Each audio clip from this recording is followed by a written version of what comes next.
Media playback is unsupported on your device. Media caption Taha Siddiqui. Four guys came out. They had AK47s. A prominent Pakistani journalist has escaped an attempt to abduct him by armed men in the capital Islamabad. Taha Siddiqui says 10-12 unidentified men beat him and threatened to kill him as he took a cab to the airport. He jumped out of the vehicle and fled. The journalist said later he was safe with police, who are investigating. Mr. Siddiqui featured in a recent BBC article about press freedom in Pakistan, one of the world's most dangerous countries for journalists.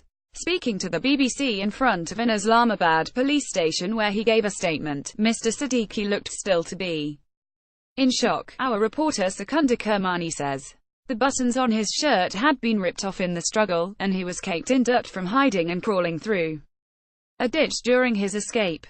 But he promised he would not be silenced. They had AK47sMr Siddiqui was on the main Islamabad expressway to the airport to take a morning flight to London for work when a car overtook his taxi. The car suddenly stopped right in front of me, and it just braked in the middle of the road. The award-winning reporter, who has worked for the New York Times, France 24 and many other international media, told the BBC, "Four guys came out. They were all armed. They had AK-47s. One of them had a pistol." Mr. Siddiqui said his would-be kidnappers dragged him from the taxi and roughed him up before taking the cab driver's keys. Image. Copyright Getty Images. Image caption Press freedom and access to justice in Pakistan are both in danger. Campaigners say I realized I was being abducted, and I started resisting, he said. I started screaming and shouting and saying, "Let me go, let me go." Mr. Siddiqui said he then realized a second car was involved in the kidnap attempt. A man from that vehicle put him in a headlock and he was forced back in the cab. They were saying shoot him if he resists in English, and then they said shoot him in his leg. The journalist said he pretended to calm down in the hope he might get a chance to escape, and then noticed the door on the other side of the cab was unlocked. He opened it and jumped out before running to the other side of the road and flagging down a passing taxi.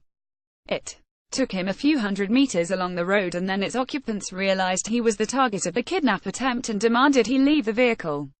One of them said, "This guy is the one the military people were trying to take away. So they pushed me out." Mr. Siddiqui hid in a ditch, removed his red jumper to make himself harder to spot, and after a few minutes crawled away to catch a lift with another vehicle and go to the police by a different road. His assailants took away all his belongings, including his laptop, phone and passport. He has now asked for police protection because his life is under threat. "My family's life is under threat." Asked who he thought was behind the abduction attempt, he said, "I am somebody who does not exercise self-censorship. I have been talking about them on social media, and this is basically the powerful establishment, as it's called, euphemistically, in our country. I will not go silent." Mr. Siddiqui, who is known for criticizing Pakistan's powerful military, is bureau chief for Indian channel World is One News in Islamabad. He told the BBC last year he often received calls from security agencies wanting to discuss his work. But he said he would not be deterred by the kidnap attempt. "The only way to stop this happening is to continue talking about these tactics to intimidate us. So I will not go silent." Pakistan ranks 139th out of 180 countries listed on the World Press Freedom Index 2017, compiled by Reporters Sans Frontières (RSF), and threats to journalists are increasing.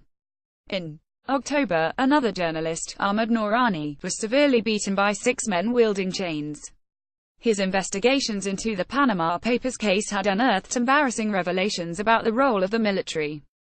A year ago, a number of social media activists were briefly kidnapped by unknown men. Fingers were pointed at the military, but the cases were never investigated by civilian authorities.